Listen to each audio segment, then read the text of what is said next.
जब हम इस सेशन के लिए प्लान कर रहे थे तो कौन कौन आएगा इसकी चर्चा थी। चर्चा ये भी थी कि निर्मल चौधरी जो राजस्थान यूनिवर्सिटी के अध्यक्ष हैं वो भी आएंगे, लेकिन वो किन्हीं कारणवश आ नहीं पाए। और उपेंद्र से जब मैं बात कर रहा था तो ये कह दिया था कि अब कोई धरना मत देना, अभी जेल नहीं जाना है।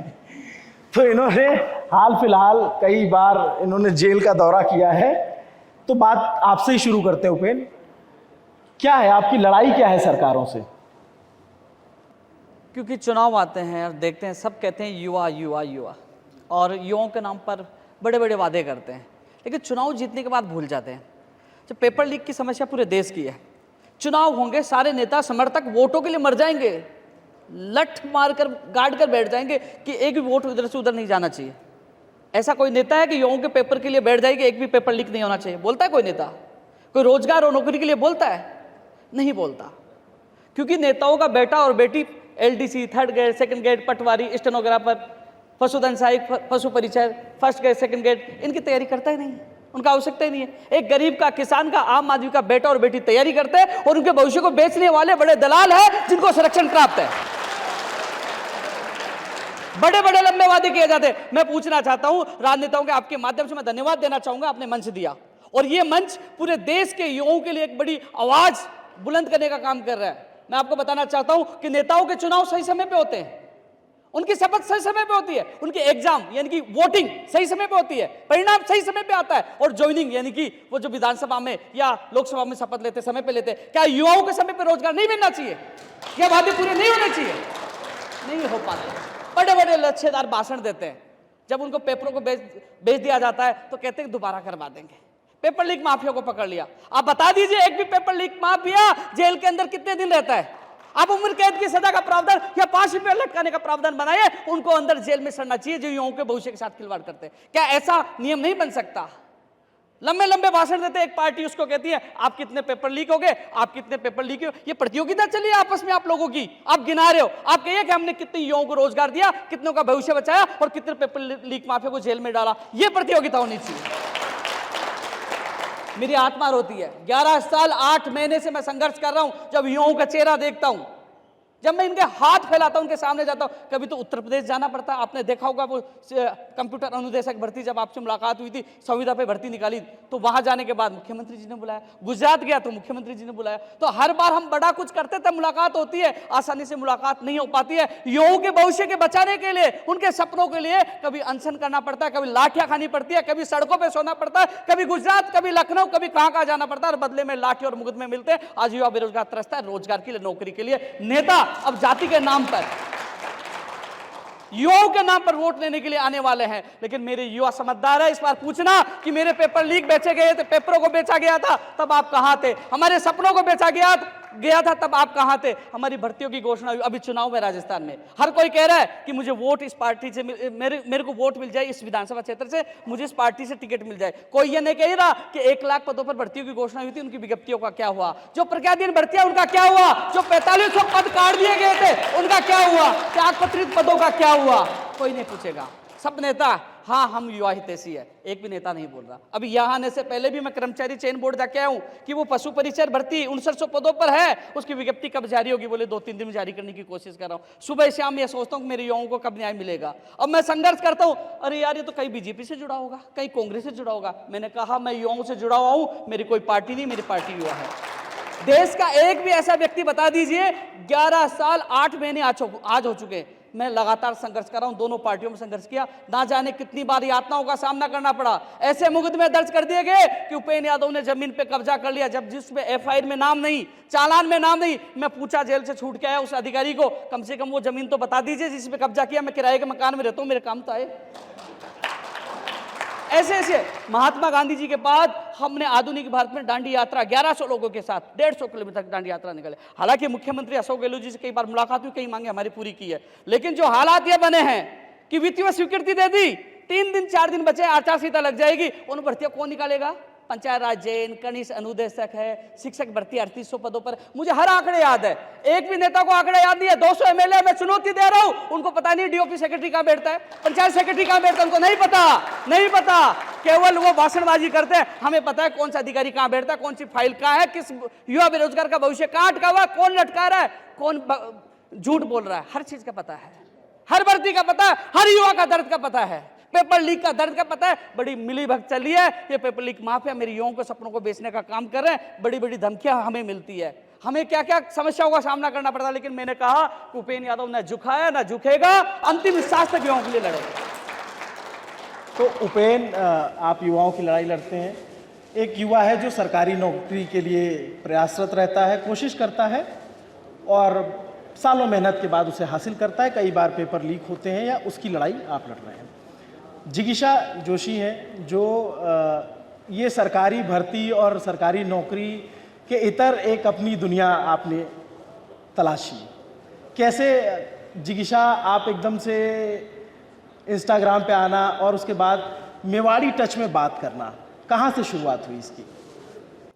सबू पहले तो सा खमा गणिए सा खमा खमा बोलो श्री गिरिराज धरण की। जदी बात है अतरे देरू जोशी नहीं आयो हो बिल्कुल। भाई साहब बोल रहे हा पग कटे साहब आप चरण गजब। तो ये क्या है कि संघर्ष करते करते सीख गए। उत्तर प्रदेश से लेकर गुजरात से लेकर 11 साल 8 महीने दिए हैं और कुछ दिन जेल में बिताए हैं, भूखा रहना पड़ा है। एक समय होता था कि 300-300 रुपए जेब में होते थे। हालात मैं जानता हूँ, लेकिन फिर भी क्या कहते हैं कि कहीं ना कहीं इनकी राजनीतिक आकांक्षा है। मैंने कहा मैं लिखित में दे दूंगा स्टाम्प पे, मैं कभी चुनाव नहीं लड़ूंगा, लेकिन मेरी युवाओं के लिए रास्ता निकाल दीजिए। आपने वादे किए वो वादे पूरे कर दीजिए, और आप वादे पूरे नहीं करोगे तो इस दलदल में उतरने के लिए मैं नहीं, तमाम युवाओं को इन फौज को खड़ा करेंगे। क्योंकि 200 वैकेंसियां तो है ना, ये भी वैकेंसियां तो 200 है ना। ठीक बात है। जिगीषा जी सर, तो पहले तो यूँ हो कि मेवाड़ी में कोई जानता नहीं, राजस्थानी में कोई बात नहीं करता हो। मैं यहाँ पे बोल सकती हूँ क्या राजस्थानी समझ में आती है आप लोगों को? आई रही है समझ में? नहीं, ठीक है, हिंदी में बात करते हैं। ठीक है, जैसे आप रील में बात करती है ना, थोड़ी हिंदी थोड़ी मेवाड़ी। ठीक है।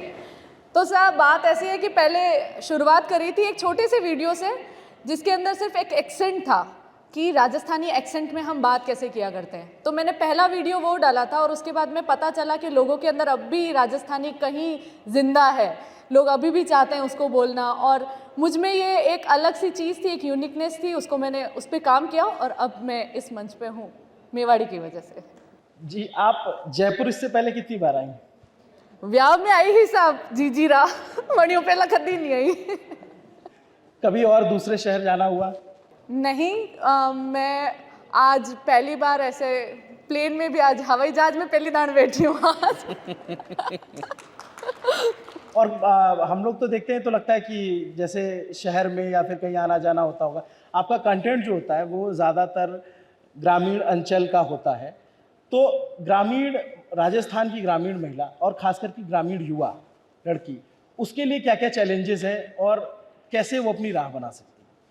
बहुत सारे चैलेंजेस हैं सर। जैसे मैंने अपनी जर्नी में जो चैलेंजेस फेस किए हैं उसके अंदर सबसे बड़ा ये है कि लोग सरकारी नौकरी के पीछे, क्योंकि वो चाहते हैं कि आप सेटल्ड हो जाओ। मुझे भी मेरे पेरेंट्स ने कहा कि तुम्हारी शादी तभी बहुत अच्छे घर में होगी जब तुम्हारी एक सरकारी नौकरी होगी, तुम्हारे पास में एक परमानेंट पैसा आएगा, इसलिए तुम्हें सरकारी नौकरी की बहुत ज़रूरत है। लड़के वाले देखने ही नहीं आते जब तक नौकरी देती, 5 को तो लग गया।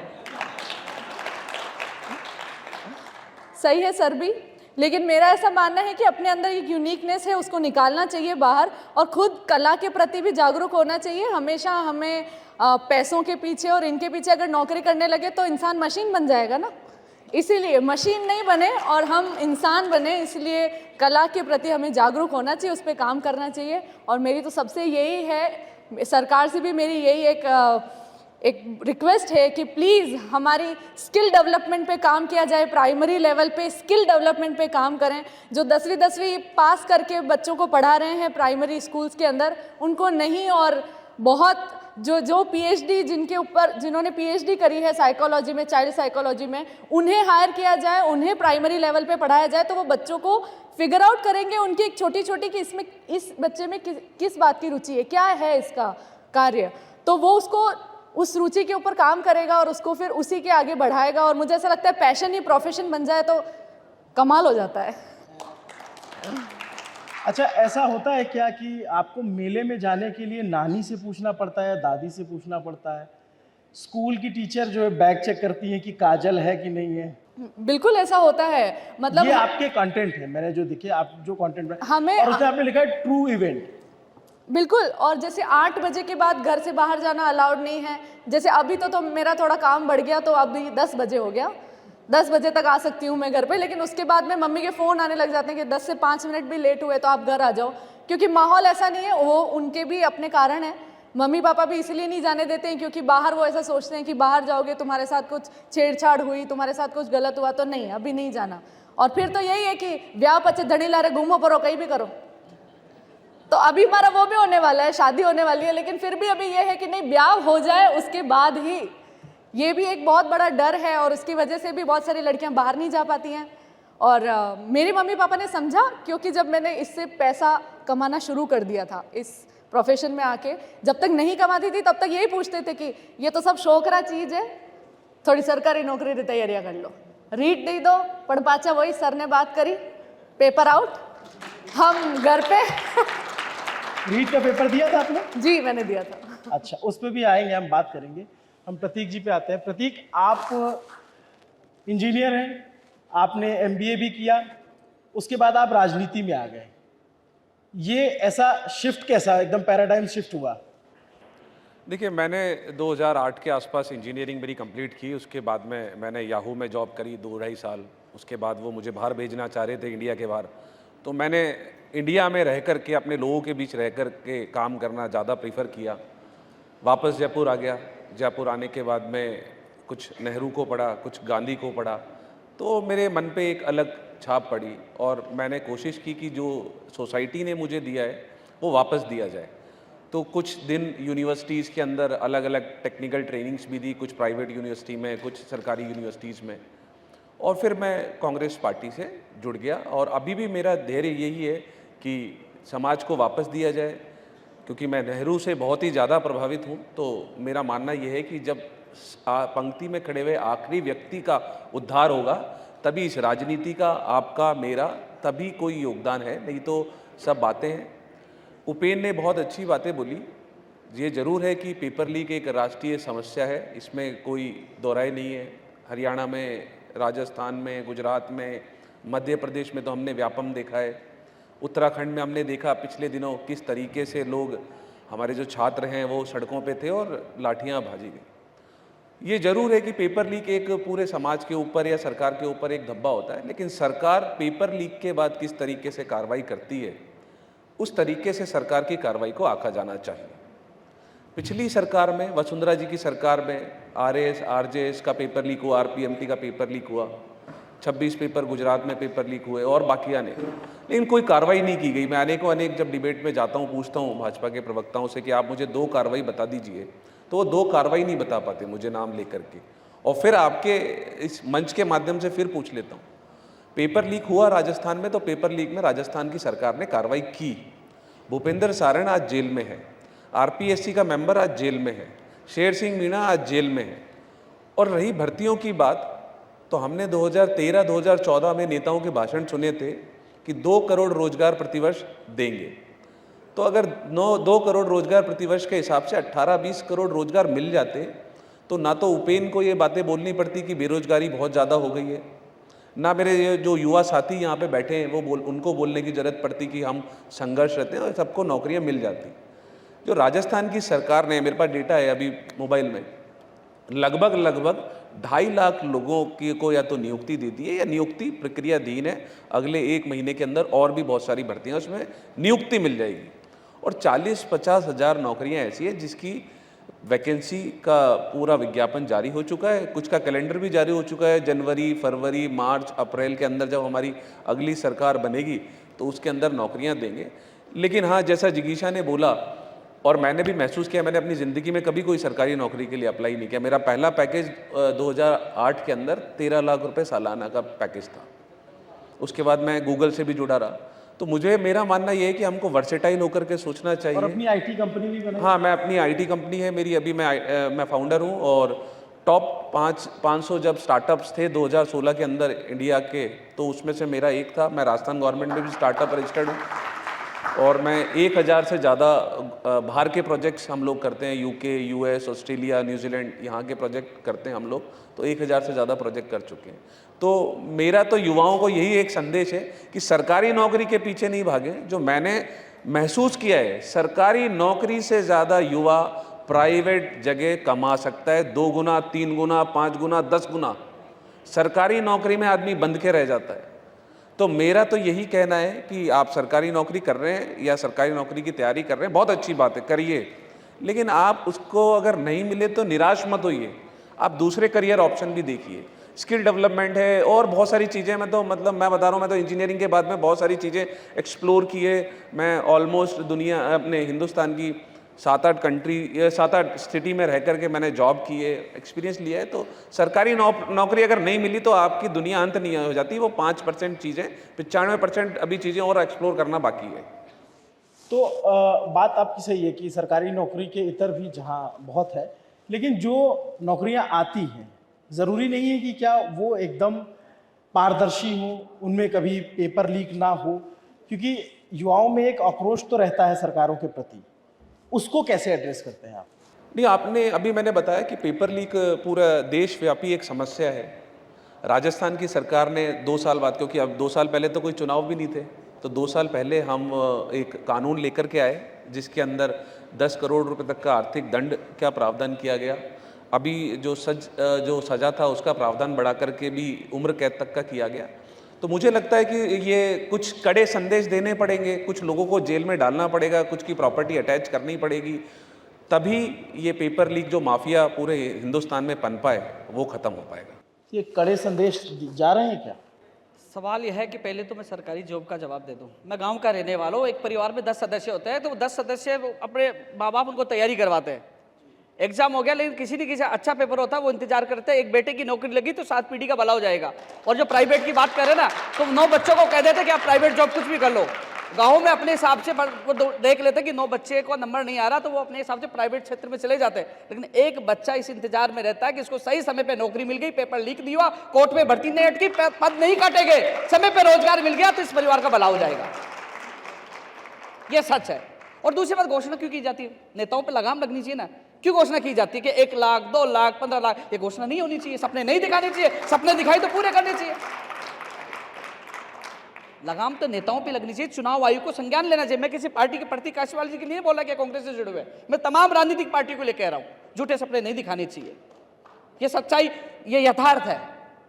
और पेपर लीक की जो घटनाएं है, मैं आज पेपर लीक के साथ साथ ऐसे कई लोग हैं, अभी उनको पता चला कि मैं आया हूं, फर्जी डिग्री, डिप्लोमा, दिव्यांग सर्टिफिकेट में बड़ा खेल चल रहा है, लोग इतने 100 पन्ने लेके घूम रहे कि साहब इतने लोग फर्जी लग गए। क्यों कार्रवाई नहीं हो पा रही? कार्रवाई होनी चाहिए। और वो कह तो रहे हैं कि कार्रवाई हो रही है। कार्रवाई हो रही है तो रीट का पेपर,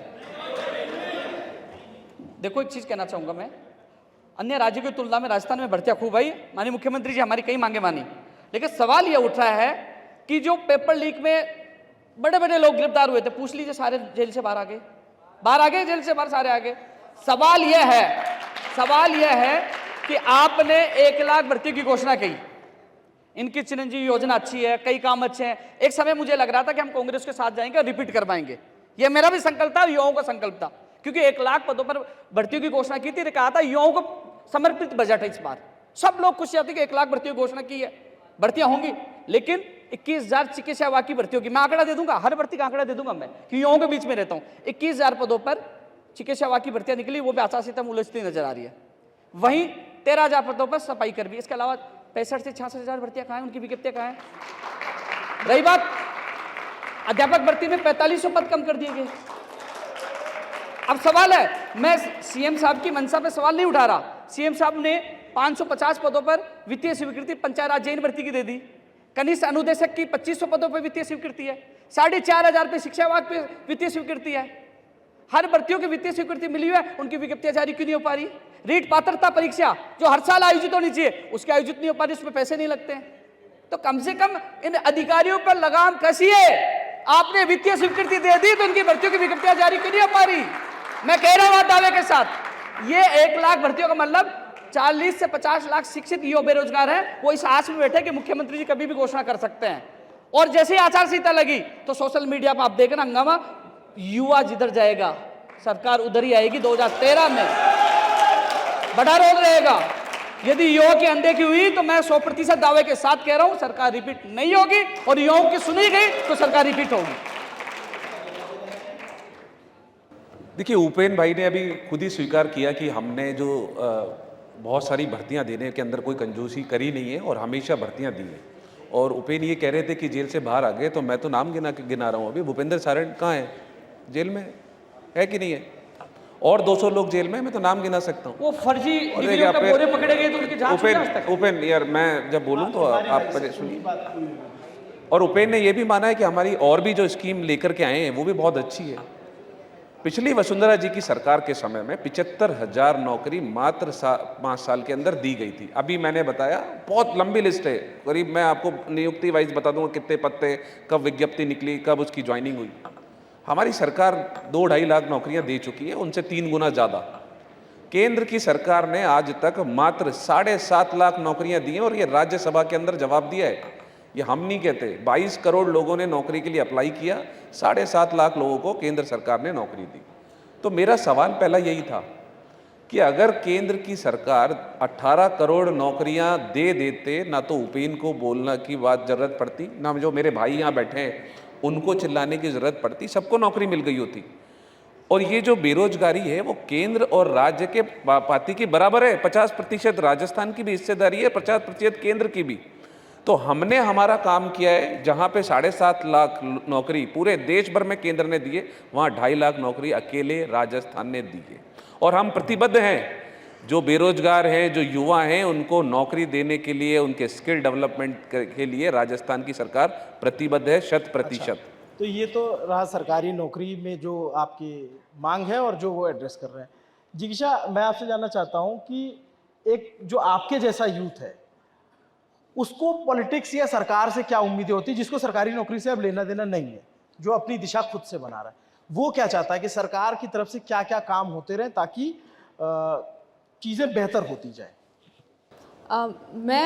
मैंने खुद ये चीज़ फेस करी है बहुत हद तक कि जैसे मैं थिएटर करना चाहती थी सर, शुरू से करना चाहती थी, लेकिन हमको स्कूल लेवल पे ये सिर्फ जैसे हम नौवर्ता मनावा 9 दनरा, तो उसकी वजह से कुछ टूर्नामेंट्स हो जाते हैं जो 9 दिन के होते हैं।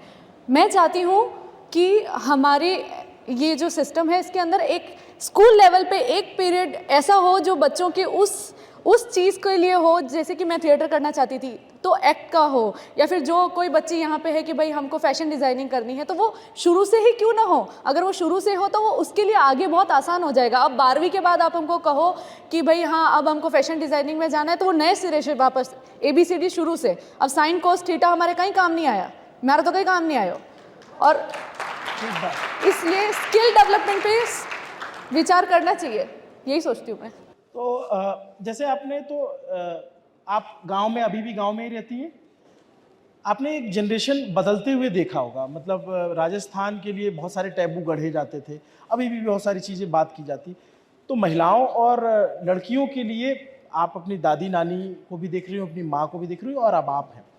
क्या चीज़ें बदल गई और क्या चीज़ें अभी बदलनी बाकी हैं? कई हद तक जैसे शिक्षा को लेके जो चीज़ें थी कि बच्चियों को पढ़ाना नहीं चाहिए, वो अब कई हद तक बदल चुका है राजस्थान में। और जैसे कई सारी थी, घूंघट प्रथा थी, वो भी अभी हमारे घर में तो कम से कम ख़त्म हो चुकी है। लेकिन हाँ, हम संस्कारों के चलते मम्मी अभी तक उनको फॉलो करती हैं। तो वैसे फॉलो करना चाहिए। संस्कार तो देखिए ऐसा है कि कल्चर से तो हमें जुड़ा रहना चाहिए, वो हमारे मूल हैं। और फिर रूट्स काट दो तो पेड़ कितना आगे तक जाएगा, तो मूल से तो हमें जुड़ा रहना चाहिए। तो हाँ, ये कुछ चीज़ें हैं जो बुरी हैं, बट अब उसमें बदलाव हो रहे हैं और अच्छे बदलाव हो रहे हैं। मैं ऐसा नहीं मानती हूँ कि राजस्थान बहुत ही पिछड़ा हुआ है, नहीं, वो बहुत बहुत ज़्यादा डेवलप हो रहा है। बहुत जल्दी हम लोग आगे बढ़ रहे हैं और मुझे आगे तो बहुत अच्छा भविष्य दिखता है राजस्थान का। जैसे मैं जिगीशा की रील आप लोगों ने देखी, इनके कंटेंट आप देखते हैं लोग। तो जैसे अब मैं देखता हूँ कि आप उसमें मम्मी आपको 9:01 पे फ़ोन कर देती हैं। आपकी मम्मी, आप 9 बजे बोलती है कि मुझे 9 बजे वापस आना है, तो 9:01 पे फ़ोन आ जाता है। या फिर आप जैसे स्कूल वाला बनाती हैं कि स्कूल में ऐसे स्ट्रिक्टनेस होती है कि इसकी लटें इधर है, इसको ठीक करो, या फिर आपको किसी बाहर जाना है तो परमिशन लेनी होती है, ये चीज़ें अभी हैं गांव में ऐसे? और आप बड़े लोकल इश्यूज़ के एड्रेस करती है, जैसे एक मैंने देखा आप लाइट नहीं आती है, तो ऐसा होता है क्या? हाँ, कई घंटों तक लाइट्स नहीं आती है हमारे तो हाँ, बहुत ऐसे देखो, सबके घर में तो इन्वर्टर्स होते नहीं हैं, तो अभी हमारे घर में भी नहीं है साहब। तो हमारे घर में क्या होता है कि जब हमें ना शूट करना है, अगर यूट्यूब वीडियो या कुछ भी, तो हमें ना दिन की लाइट में ही शूट करना है। अगर हमें रात का शूट भी करना है ना, तो हमें सब दिन की लाइट्स में ही शूट करना पड़ता है, क्योंकि हमारे घर पे कई कई घंटे तक अभी बीच में, जैसे वैसे तो फ्री हो गया था ना 100 यूनिट, तो वो फ्री वाला है, उसका फ़ायदा मिल रहा है? तो वो मिला नहीं ना, वो ऐसे ऐसे ऐसे कर रहे हैं उसको मेजर, एकदम सब बैलेंस कर रहे हैं। मिल रहा है फायदा, तो मिल रहा है। हाँ, मिल रहा है 100 यूनिट का फायदा तो मिल ही रहा है। 100 यूनिट का फ़ायदा मिल रहा है। अच्छा उपेंद्र जी, ये कुछ फ़ायदे भी हैं सरकार के, आप कुछ नुकसान भी गिना रहे हैं। आपकी मुलाकात हुई कल मुख्यमंत्री जी से? देखो, मैं व्यक्तिगत हमेशा मुख्यमंत्री की प्रशंसा करता था, तो मैं जब भी गया हूँ तो कुछ लेकर आया हूँ। और मैंने ये सब कुछ बोला ना कि ये लापरवाही चल रही है, कहने के मुख्यमंत्री जी से बात पूछी तो कहने का फ़ायदा भी हो सकता है, क्योंकि जब वित्तीय स्वीकृति दे दी, उनकी मंशा सही है, तो विज्ञप्तियाँ जारी क्यों नहीं? अधिकारी सरकार से बड़े हैं क्या? कांग्रेस के प्रतिनिधि मौजूद हैं, ये भी शायद बात पूछाएंगे, क्योंकि जब आरपीएससी के लिए कल मुलाकात हुई?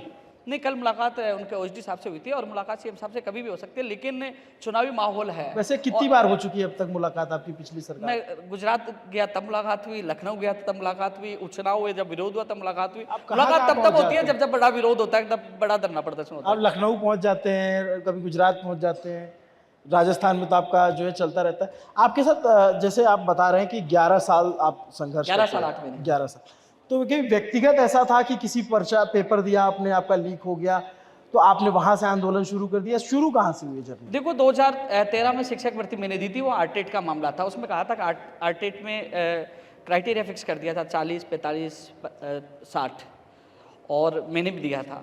तो ऐसे में अचानक मामला न्यायालय में चला गया, बोले 60% की जाएगी। तो हमने कहा तैयारी तो हमने इस प्रकार की थी, अब अचानक रूल्स कैसे चेंज किया जाए? तब से धरना प्रदर्शन शुरुआत था, लड़ते लड़ते यहाँ तक पहुँचे। पहला मुकदमा कब हुआ आप पे? पहला मुकदमा कांग्रेस कार्यकाल में हुआ था 2013 में।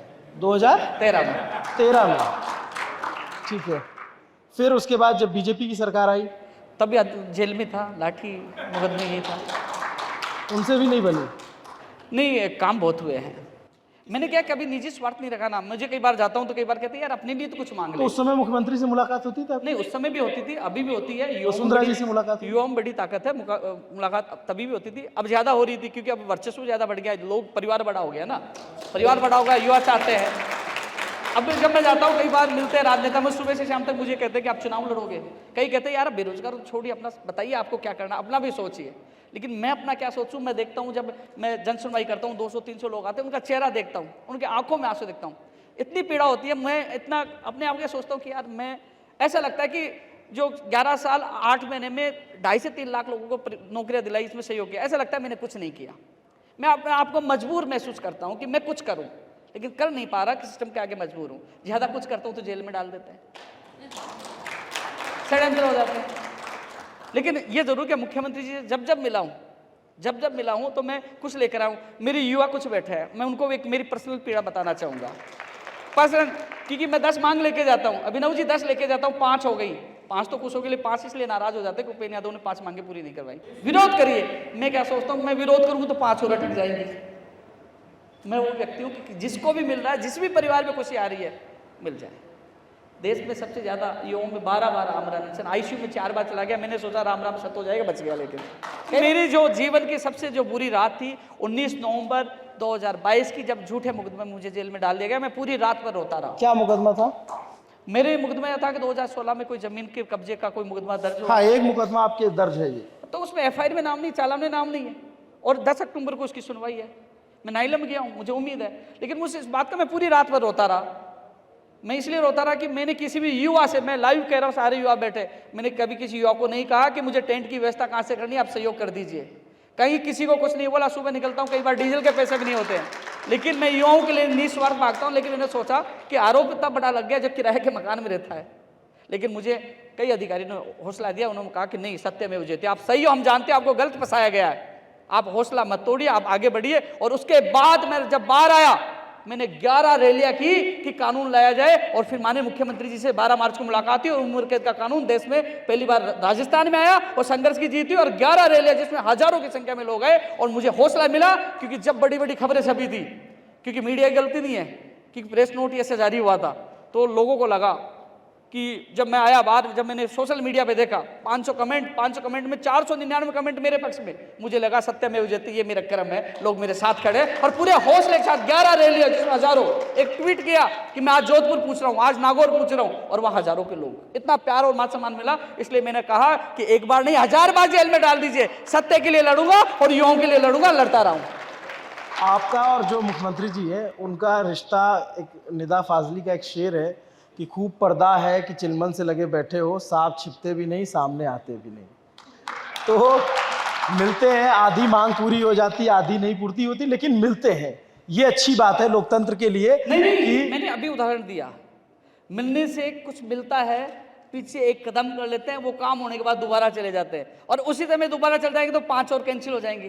किसी का भला तो होना चाहिए ना, किसी का काम तो हो रहा है ना, तभी तो 2.5 से 3 लाख आंकड़ा पहुंचा। प्रतीक जी, ये सरकारी भर्तियों की जो मांग है वो आप देख ही रहे, सुन रहे हैं। इसके अलावा सरकारी नौकरी के अलावा जिस पर जिगीशा का फोकस है कि स्किल डेवलपमेंट होना चाहिए बच्चों का, इसको लेकर के आपकी सरकार, अशोक गहलोत जी की सरकार क्या क्या कर रही है? देखिए, स्किल डेवलपमेंट पे एक हमारा राजस्थान सरकार के अंदर स्किल डेवलपमेंट का एक पूरा डिपार्टमेंट है। उसके अंदर लाखों करोड़ों युवाओं को स्किल डेवलपमेंट के लिए प्रेरित किया जाता है, ट्रेनिंग्स दी जाती है, अलग अलग बहुत छोटे छोटे जो कार्य होते हैं उसको लेकर के, और जैसे टेक्नीशियन हो गए या फिर मटका बनाने वाले हो गए, इलेक्ट्रीशियन हो गए, इस तरीके की ट्रेनिंग्स प्रोवाइड की जाती है। और मेरे हिसाब से तकरीबन आज तक 50 से 60 लाख युवाओं को और गृहिणियों को इस तरीके की ट्रेनिंग दी गई है। और प्लस एक जो सेंट्रल गवर्नमेंट का भी स्किल डेवलपमेंट का कुछ प्रोग्राम चलता है, तो वो भी हमारी राज्य सरकार ही कंडक्ट कराती है। और राज्य सरकार पिछले 3-4 साल में जितने भी अवार्ड वगैरह हुए स्किल डेवलपमेंट में, राजस्थान पहले या दूसरे नंबर पर रहा है। तो हमने अच्छे लेवल पे, इसीलिए अभी जो अपने PFO का जो डेटा आया था उसके अकॉर्डिंग राजस्थान से 8 लाख नए युवाओं का PF में रजिस्टर्ड हुआ है, मतलब 8 लाख युवाओं को नौकरी मिली है। तो ये एक सरकारी नौकरी ही नहीं, प्राइवेट नौकरी के लिए भी राजस्थान में अलग अलग आयाम खुले हैं। और 8 लाख अगर एक साल के अंदर नौकरी मिल रही है, तो मुझे लगता है कि राजस्थान की सरकार ने अच्छा काम किया है। स्किल डेवलपमेंट हो, हेल्थ हो, एजुकेशन, स्पोर्ट्स के उसमें कुछ किया? स्पोर्ट्स के अंदर तो मेरे को लग रहा है अभी भी देखिए आप, ग्रामीण ओलंपिक चल रहा है, ग्रामीण ओलंपिक के लिए बहुत सारी चीजें की हैं। स्पोर्ट्स के फर्जी सर्टिफिकेट बहुत आ रहे हैं। अब देखिए, स्पोर्ट्स के जो फर्जी सर्टिफिकेट आ रहे हैं वो तो ऊपर ही नहीं बता सकते कौन बना रहा है, क्योंकि हमारे पास तो निकल जाए तो मुझे फांसी पे लटका दीजिए, लल्लन टॉप पे। आप मुझे देना, आप मुझे बताना, आप मुझे देना, मुझे बताना ये व्यक्ति बना रहा है तो कल वो जेल में होगा। ये मैं आपको इस मंच से बता करके जा रहा हूँ। आरोप नहीं लगा रहा, मैं कह रहा हूँ हो रहा है, इसका कार्रवाई होनी चाहिए। अच्छा, ये बताइए, ये ग्रामीण ओलंपिक क्या है, इसका कॉन्सेप्ट क्या है? देखिए, ग्रामीण ओलंपिक में ये है कि जैसे हमने कोविड के बाद में देखा, और जो हेल्थ पे पहले इतना ज़्यादा इशू नहीं रहता था लोगों का, और कोविड के बाद में इसी वजह से थोड़ा सा हेल्थ का अच्छा अवेयरनेस आई, तो राजस्थान की सरकार ने निश्चित किया कि शहरों के साथ साथ ग्रामीण ओलंपिक कराए जाएंगे, जिसके अंदर हर एक युवा को, गृहिणी को, बुजुर्ग को उसके अंदर पार्टिसिपेट करने के लिए प्रेरित किया जाएगा। और गांवों के जो खेल होते हैं, जैसे खो खो होता है, कबड्डी होता है, और जो खेल होते हैं वो खेल उसमें कराए जाएंगे लोकल लेवल पे। बिल्कुल, आप पंचायत लेवल पे, आप वार्ड लेवल पे, गिल्ली डंडा भी। हाँ, गिल्ली डंडा, बहुत सारे गेम्स हैं ऐसे, बहुत 40-50 गेम्स हैं वहाँ पे, और उनको प्रोत्साहित किया जाता है। और हमारा उसका मेन मोटिव ये है कि जो राजस्थान का जो रहने वाला है वो स्वस्थ रहे, और स्वस्थ रहेगा तो स्वस्थ चलेगा, दिमाग अच्छा रहेगा, बॉडी अच्छी रहेगी, उसकी हेल्थ अच्छी रहेगी।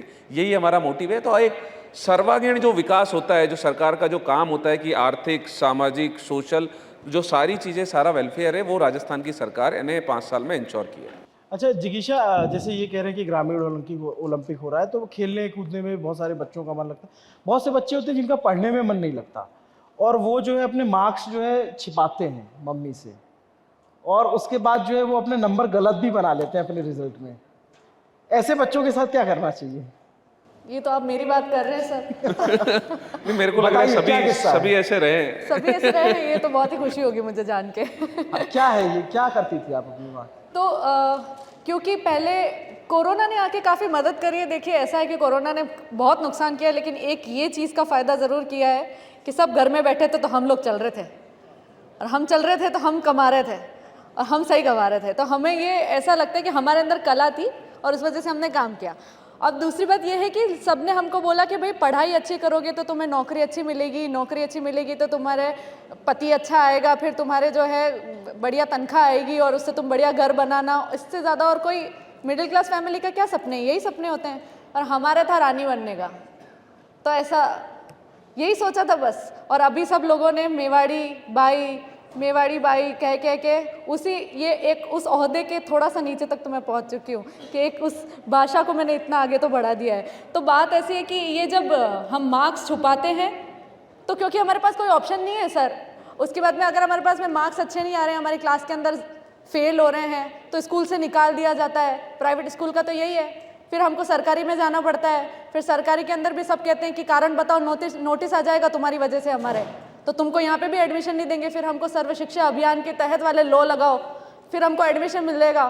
फिर ऐसे ही मुझे एडमिशन मिला 12वीं के अंदर, और फिर ये 60% करके और उसको मैंने वहीं छोड़ दिया। 12वीं के बाद छोड़ दिया? बस उसके नहीं, पढ़ाई करी मैंने, लेकिन हाँ उस ज्ञान को, वो जो था ना कि मेरे साइन कॉस थीटा वही बस। उसके बाद और कभी मम्मी काम ने नहीं। पकड़ा कैसे कि ये मार्क्स छिपाती?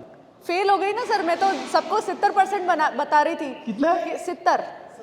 70 आते तो थे ही नहीं कुछ। कितने आते थे? 11वीं में, मतलब 9वीं सप्लीमेंट्री मैथ्स में, फिर आगे मतलब कैसे 10वीं करी मैंने, उसके बाद 11वीं फिर से सप्लीमेंट्री, फिर फेल। और प्राइवेट्स के अंदर ऐसा होता है, मैं स्कूल का नाम नहीं लेना चाहती हूँ यहाँ पे, लेकिन उस टाइम मेरे, अब बदल गए हो तो पता नहीं, लेकिन प्राइवेट स्कूल का ऐसा होता है कि रिजल्ट बढ़ाने, अच्छा करने के लिए जो बहुत अच्छे बच्चे हैं उनको ही आगे भेजा जाता है, जो थोड़े कमज़ोर हैं उनको पहले ही एलिमिनेट कर दिया जाता है, बोर्ड से पहले ही एलिमिनेट कर देते हैं।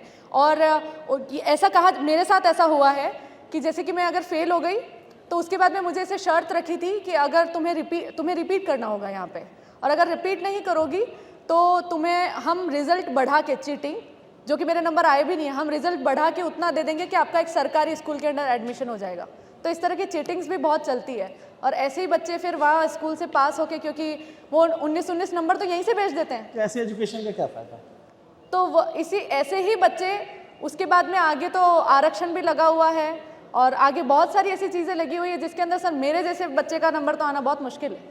तो हमने कोशिश भी नहीं करी, क्योंकि फिर दिल टूटता है जब हम एग्ज़ाम देते हैं फिर नंबर भी नहीं आ रहे हैं। और मेरे साथ में कहीं मेरी क्लास के ऐसे बच्चे हैं जो दिन रात मेहनत कर रहे हैं, उनके घर में, जैसे भैया ने बताया कि एक नौकरी लगती है और घर तर जाता है, वैसा बच्चा पूरी दिन रात मेहनत कर रहा है, और उसके बाद में कोई नौकरी, दूर दूर तक कोई नामो निशान नहीं नौकरी का। और फिर उसके बाद में वो क्या करेगा? अब उसके बाद डिप्रेशन के अलावा और क्या ऑप्शन है? कोई ऑप्शन ही नहीं उसके बाद में, उसके पास में अगर उसके अंदर, अब इतने टाइम से वो गाता भी था, वो गाने के अंदर कुछ कर भी लेता, कहीं भजन संध्या करता तो पैसे कमाता, लेकिन नहीं, उसके ऊपर तो सबने बोझ डाला हुआ है ना कि नहीं, पढ़ाई करो बेटा, पढ़ाई करो, तुम्हारे 80 से ज़्यादा ही आने चाहिए, 60% तो गाली के बराबर है। तो क्या करेगा बच्चा उसमें, जब वो इस लेवल पे पहुंच के उसको कला के बारे में कुछ पता नहीं है, उसके अंदर क्या है उसको खुद ही नहीं पता, उसको वो बस एक रेस के अंदर भागे जा रहा है, और उसके बाद में एग्जाम्स हो ही नहीं रहे, सरकारी नौकरी के पीछे वो घूम रहा है, वो लगा पड़ा है दिन रात, फिर भी नंबर नहीं आएगा, मुझे पता है नहीं आएगा, और उसके बाद उम्मीदें टूटती है, फिर प्राइवेट्स के अंदर ही हम जॉब करते हैं, फिर मशीन है वो। लेकिन पढ़ाई तो ज़रूरी है और पढ़ना भी ज़रूरी है और आरक्षण भी ज़रूरी है, क्योंकि जो वीकर सेक्शन है उसको वो संविधान ने प्रदत्त किया है। इस पूरी पढ़ाई की लड़ाई जो है चल रही है आपकी सरकारों से बीच में, इस सरकार के साथ में, आपने बीच में एक बात बोली कि हम सोचे थे कि कांग्रेस के साथ जाएंगे, तो आप क्या सोचे, अब किसके साथ जाएंगे? अभी भी समय है ना, अच्छा, भर्ती की विज्ञप्तियां जारी कर दी, साथ जाने के लिए तैयार है। अब मैं स्पोर्ट्स वाला जो मुद्दा बढ़ा रहा था उसके लिए धन्यवाद दे रहा हूँ। अभी नियम संशोधन सरकार कर रही है, फर्जियों को बाहर करने का काम करिए, जहां अच्छा हुआ मैंने धन्यवाद दिया, खुले मन से धन्यवाद दिया, चाहे कोई कहे कांग्रेस ही है, जहां गलत हुआ खुला विरोध किया है, चाहे लाठी मिले चाहे मुकदमा मिले। एक चीज में तमाम जो लोग बैठे हैं उनसे मैं कहना चाहूंगा, चुनाव होते हैं, नेताओं के चुनाव हो गए, परिणाम आ गया, शपथ ले लिया, घर पूछा, या कह दे कि भैया आपके वोट लीक हो गए और आपके चुनाव रद्द किए जाते हैं, आधे तो हॉस्पिटल पूछेंगे, आधे ऊपर पूछ जाएंगे। इन्हें युवाओं के कर्जा लेकर अभिनव जी किराए कर्जा लेकर गहने गिरवी रखकर पढ़ते हैं। मैं कई बार रात को लेट तक इसलिए जगता हूँ, कई लोग कहते हैं रात को मुझे एक लड़के ने कहा कि मैं आत्महत्या कर लूँगा, उसको समझाया। मैं रात भर देर रात तक जागता रहता हूँ, उनको समझाता हूँ आत्महत्या इसका उपाय नहीं है, हम लड़ेंगे। हालात गंभीर बनते जा रहे हैं। सरकार ने कई अच्छे काम किए, मैंने धन्यवाद दिया, लेकिन जो गलत होगा, यदि मैं गलत का विरोध नहीं करूँगा तो फिर वो चापलूसी कहलाएगी। सच को सच बोलना पड़ेगा, गलत को गलत बोलना पड़ेगा, तभी राजनीति में सुधार आएगा, तभी सिस्टम में सुधार आएगा। इसलिए ये काम करते हैं तो हम कांग्रेस के साथ है, काम नहीं करते तो हम सब लोग निर्णय लेंगे कहां जाएंगे। क्योंकि 2013 में हमने बीजेपी को समर्थन दिया, सत्ता में बीजेपी आई, 18 में कांग्रेस को दिया, कांग्रेस सत्ता में आई, और इस बार जहां युवा जाएंगे वही पार्टी सत्ता में आएगी। लोग सोच रहे ये 40 से 50 लाख शिक्षित युवा बेरोजगार है, और एक व्यक्ति से 5 व्यक्ति जुड़ते तो 50 लाख के हिसाब से 2.5 करोड़ वोट हो गए। समीकरण यही बदलेंगे। जीत की चाबी युवाओं के पास होगी। पूरी टीम आपके साथ आई नहीं, है? टीम मेरी नहीं है, ये तो वैसे आए हुए हैं, ये आपके नाम से आए, ललन टॉप के नाम से आए हैं। ये कि हमारी कोई आवाज उठा रहे हैं, ये आवाज उठा, मैं वो नेता वाला मैनेज करने वाला काम नहीं करता कि भाई मेरे साथ चलना, समर्थन करना, वो मुझे नहीं आता। ने झूठे जिंदाबाद बुलाने वाला मुझे नहीं आता। मुझे तो धरातल पे संघर्ष करना आता है कि धरातल पे बैठना, वहीं धरना देना, चाहे जेल हो जाए। मैं युवाओं के साथ पूरे दिन भर रहता हूँ। यहाँ आने से पहले मैं कर्मचारी चयन बोर्ड जाके आया हूँ, युवाओं से मिलता भी हूँ और उनके साथ जाता हूँ। पूछ लीजिए किसी भी सवाल, मैं उनका दर्द जानता हूँ। मुझे इतने भर्तियों का नाम क्यों याद है? क्योंकि उनके बीच में रहता हूँ। काश ये जिनको हम चुने, जिनको चुनकर भेजे, कर्तव्य उन एमएलए, उन प्रतिनिधियों का कर्तव्य है। आज राजस्थान बेरोजगार एकीकृत महासंघ की आवश्यकता पड़ती या उपेन्द्र यादव की आवश्यकता पड़ती? यदि ये नेता युवाओं की भावनाओं को समझते, उनके भविष्य के बारे में समझते, तो उनकी पीड़ाओं को समझते, उनका हल करते, तो उपेन्द्र यादव की राजस्थान बेरोजगार एकीकृत महासंघ की आवश्यकता नहीं पड़ती। आपने देखा होगा, पूरे देश में देखा होगा, पूरे देश में कहीं बसें जल रही हैं, कहीं क्या हो रहा है, पेपर लीक हो रहा है। ये पेपर लीक की समस्या पूरे देश की है। तो पूरे केंद्र सरकार को भी कानून लाना चाहिए। उम्र कैद का सजा के क्या है, इसको फांसी की सजा का कानून लाना चाहिए। सबको मिलकर इसके समस्याओं को हल करना चाहिए। ये सबकी समस्या है, ये राजस्थान की समस्या है, पूरे देश की समस्या है। लेकिन युवा, जिस भारत देश को युवाओं का देश कहा जाता था, मुझे लगता है कि धीरे धीरे बेरोजगारों का देश अभी भी है, युवाओं का ही देश है। राजस्थान तो तकरीबन 70% आबादी इसकी युवा ही है, और उसमें आप जैसे युवा भी हैं, जिज्ञासा जैसे भी हैं, और प्रतीक जी जैसे भी हैं। प्रतीक, ये जो गुस्सा है, इसको आप एड्रेस कर पाएंगे? कैसे करेंगे? आपकी पार्टी कैसे करेगी? कि युवा का मतलब तो गुस्सा ही है, और युवाओं में गुस्सा होना भी चाहिए। और जब सिस्टम प्यार भी है, साथ देने के लिए तैयार है, प्यार भी। आप साथ आइए, हम साथ हैं। देखिए, यही तो प्यार है। मैं भी आप ही में से हूँ एक, और आप ही के हम उम्र हो सकता हूँ, कईयों से छोटा भी हूँ उम्र में। मैं ये कह रहा हूँ कि राजस्थान की सरकार ने, उपेन्द्र भाई का धन्यवाद दूंगा, इन्होंने बोला कि हमने बड़े अच्छे सारे काम किए, और ये युवाओं को ही डिसाइड करना पड़ेगा कि पिछली जो सरकार थी और अब जो सरकार है, उसमें से किसने युवाओं के लिए अच्छा काम किया है, किसने ज़्यादा भर्तियां लेकर के आई हैं, किसने ज़्यादा नियुक्तियां दी हैं, और किसकी ज़्यादा जो नियुक्तियां हैं वो अभी पाइपलाइन में। दूसरी बात मैंने अभी आपको बताई थी कि सरकारी नौकरी से इतर भी, क्योंकि रोजगार तो रोजगार होता है। हम ये नहीं कहते कि पकौड़ा तलना रोजगार है, लेकिन हम ये कहते हैं कि प्राइवेट नौकरी में भी जो जा रहा है, तो अभी मैंने उसका आंकड़ा बताया कि 1 साल में 8 लाख लोगों की प्राइवेट सेक्टर में नौकरी लगी है, तो नौकरी बढ़ी है। राज्यसभा में जो सरकार है केंद्र की, उन्होंने सवाल का जवाब दिया था 20 जुलाई को कि राजस्थान में बेरोजगारी दर मात्र 4.7% है। ये राजस्थान की सरकार का आंकड़ा नहीं है, ये मेरा आंकड़ा नहीं है, ये केंद्र सरकार का आंकड़ा है। लेकिन मेरा मानना ये है कि वो 4.7% भी नहीं होनी चाहिए, वो 0% होनी चाहिए। तो हम तो ये उपेन्द्र भाई से भी अपील करते हैं कि थोड़ी सी जितना हमें जगाने की कोशिश करते हैं, हमारे को जगाने के साथ साथ हम तो जाग गए। प्रतीक भैया, मैं आपको एक चीज कह रहा हूँ। प्रतीक भैया प्लीज एक बात कह तो रहा हूँ, मैं आपको गलत नहीं कह रहा। एक सेकंड, एक सेकंड बात तो सुनिए मेरी। मैं तो आपको अप्रिशिएट कर रहा हूँ। आपने बोला कि फांसी की सजा होनी चाहिए, केंद्र सरकार को कानून बनाना चाहिए, हम आपके साथ हैं, और आपने हमको जगाया, हम जाग गए शुरुआत से ही। अब थोड़े सा हमारा साथ दीजिए और केंद्र सरकार को भी जगाइए, और दोनों सरकारें मिलकर के कानून बनाती हैं। पेपर लीक होना ही नहीं चाहिए, पूरे हिंदुस्तान में कहीं नहीं होना चाहिए, क्योंकि जो गुजरात में पेपर लीक कराता है वही माफिया आकर के राजस्थान में भी डेरा डालता है, फिर मध्य प्रदेश भी जाता है, फिर उत्तराखंड भी जाता है, फिर हरियाणा भी जाता है। तो ये राजस्थान की अकेले की समस्या नहीं है, और ये जितनी पीड़ा उपेन्द्र को है, उतनी ही पीड़ा मुझे भी है कि पेपर लीक नहीं होना चाहिए। अच्छा, एक शिक्षक भर्ती को लेकर के युवाओं की बहुत मांग होती है, 4500 सीटें जो कम हुई है, उस पर भी आपको, आपकी सरकार को इस पर सोचना चाहिए। और इसको लेकर के बहुत सारे मैसेजेस आते हैं, तो इसको भी आप लोग एड्रेस ज़रूर करिए। अभिनव जी, जब पेपर अब लीक हुआ था एक तो सेकंड, 32,500 पे घोषणा की थी, फिर 5,000 ओपन, 6,500 पद कम कर दिए, फिर 1,500 बढ़ा दिए, 4,500 भी मांगे। ओपन, एक सेकंड, ये मेरे पास में, आप अगर कैमरामैन कहीं पे हो तो मैं ये जूम करके दिखाएं, मेरे पास बहुत लंबी लिस्ट है और इसके अंदर ये लिखा हुआ है कि कब नियुक्ति निकली। आपके पास कब लंबी लिस्ट है, विज्ञापन लेकिन मुझे हुआ? याद है एक एक आंकड़ा मैं बता सकता हूँ। नहीं तो मुझे याद, क्योंकि मैं सरकारी नौकरी दे तो 21,000 चिकित्सा विभाग में लंबित है जो चुनाव देखिए, आचार संहिता बैठक से- मैं युवाओं को रिप्रेजेंट करता हूँ, युवा शक्ति को रिप्रेजेंट करता हूँ। अच्छा, और डेटा लेकर के आता हूँ। ठीक बात तो है। मैं बता रहा हूँ तो कि हमारे पास में कितनी नियुक्ति दी गई, कब दी गई, उसका डेटा है। और जो नहीं दी गई, जो ये कह रहे हैं उपेंद्र भाई, वो भी अगली सरकार की पहली कैबिनेट में देंगे। ठीक है, तो शिक्षक जरूर बनाइए, क्योंकि शिक्षकों का बड़ा रोल होता है युवाओं की जिंदगी में। अभिनव जी, आपको भी जिगीशा, धन्यवाद, आपको भी धन्यवाद, आपको 4500 पद याद है वहां से। जिगीशा, शिक्षकों का बड़ा रोल होता है। आपकी भी एक शिक्षिका है, विनीता राठौर नाम, क्या सिखाया उन्होंने आपको? उन्होंने बस मुझे जैसी मैं हूँ वैसा उन्होंने स्वीकार किया। जैसे कि स्किल डेवलपमेंट वाली बात मैंने कही, उन्हें पता था कि मैं पढ़ने में उतनी होशियार नहीं हूँ जितनी कि मैं मंच पे जो एक्ट होता है, जो ड्रामा होता है, वो उसके अंदर कर पाती थी। तो उन्होंने मुझे ऐसे फिर 27 बार मंच दिया था। और आप 27 बार जीती?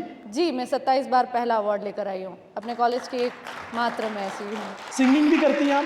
जी, मैं गाती भी हूँ और इससे पहले भी। क्या गाती हैं? गाना हो जाए या क्या इनसे गाना सुनना चाहिए? ठीक है, तो क्योंकि मैं राजस्थान से हूँ। बिल्कुल, आज जो आपकी। ठीक है, तो आपने सुना ही होगा, ये तो बहुत फेमस हुआ था ये। कदिया वो नीरा सीला मारे देश, जो थारी बाट घनी। कदिया वो नीरा सीला मारे देश, जो थारी बाट घनी। आवण जावण करे गया रे, कर गया बोल अनेक। दिन डार गणती गटर गई, पेर उड़ारी रे। कदिया वो नीरा सीला मारे देश, जो थारी बाट घनी। कमाल, कमाल की आवाज़ आपकी, और कमाल का गाया भी। समझ में मुझे कम आया, बाकी लोगों को ज़्यादा समझ में आएगा, लेकिन सुनने में बहुत अच्छा लगा। थोड़ा थोड़ा समझने की कोशिश हुई। अभी जिगीशा ने इतना प्यारा गीत सुनाया, इसके बाद रागीर आने वाले हैं, आप सबके चहेते, और उनकी भी परफॉर्मेंस होने वाली है। तो हम उस सेशन की तरफ बढ़े। उसमें आप लोगों का बस छोटा छोटा कमेंट चाहिए। युवा घोषणा पत्र में अगर कोई सरकार अपना घोषणा पत्र जारी करती है या कोई पार्टी अपना घोषणा पत्र जारी करती है, तो 3 पॉइंट क्या होने चाहिए? क्विक आंसर आप तीनों से चाहिए। झूठे वादे नहीं करे, जो कहे वो करे। 1, पेपर लीक को लेकर ठोस कदम उठाए, 2, और जैसे नेताओं को समय पे रोजगार मिल जाता तो युवाओं को समय पे रोजगार मिलना चाहिए। 3। जिगीशा, स्किल डेवलपमेंट पे बात हो, पहला। और प्राइमरी लेवल पे ऐसे टीचर्स को रखा जाए जो वाकई में उस लायक हैं। दूसरा। और तीसरा, मैं चाहती हूँ कि इस तरह की योजना अगर आ रही है तो हर उस बच्चे तक पहुँचे जो करना चाहता है, क्योंकि बहुत पहुँच नहीं पाती है। जी, आप बताइए। देखिए, योजनाएं बहुत सारी आई, बहुत सारे वादे हमने किए थे और बहुत सारे वादे हमने कंप्लीट किए, खत्म किए। अब नया जब बनेगा तो मुझे लगता है कि 3 पॉइंट बताइए कि 3 होना पॉइंट क्या मैं बता रहा हूँ। आप हमारी ये पार्टी से हट के बताइए कि नहीं, 3 पार्टी से पॉइंट हट के किस- बता रहा हूँ कि जो 3 चीज़ों की ज़रूरत है आज के समय में, एक तो आर्थिक और सामाजिक विषमता जो बढ़ती जा रही है, जी, वो खत्म हो। एक युवाओं के अंदर इन्होंने अच्छी बात करी कि सरकारी नौकरी से हट करके स्किल डेवलपमेंट की तरफ ज़्यादा रुझान हो, सरकारी की तरफ जाएं, हो जाए ठीक है, नहीं जाए तो दूसरा। 2, और थर्ड जो है कि हमें पूरे हिंदुस्तान को ही हेल्थ इंफ्रास्ट्रक्चर पे ध्यान देने की बहुत ज़्यादा ज़रूरत है, जो राजस्थान ने दी है। इस पूरी बातचीत के आप लोगों ने इनकी सबकी राय सुनी। इसमें मेरा एक पॉइंट है कि एक वुमेन एम्पावरमेंट पे भी और उनकी सेफ्टी पे सरकारों को, पार्टियों को बहुत ही प्रमुखता से काम करना चाहिए।